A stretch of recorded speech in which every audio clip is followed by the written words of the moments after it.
In questioning the roots of Christianity, the denominational Christian church, what I found to be true, in large part, Christianity and the whole method of Christian worship in the Christian church came in large part from this guy right here.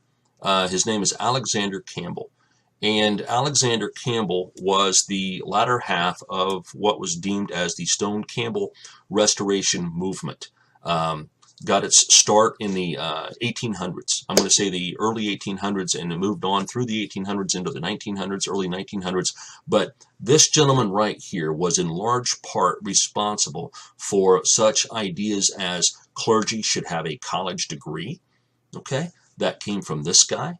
That he approved and disapproved of certain actions in the church as necessary and unnecessary.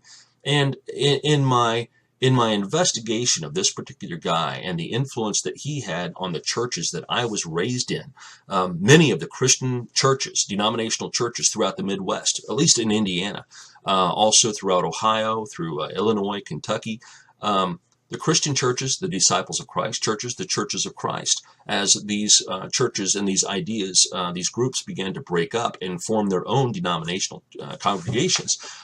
This is the father. This guy is the guy who that I believe to be the father of many of the ideas and many of the theories, the mindset of Christians today. And as we'll find out here in just a minute, Alexander Campbell was highly influenced. He was born in Scotland, and he was highly influenced by the Scottish Enlightenment theory.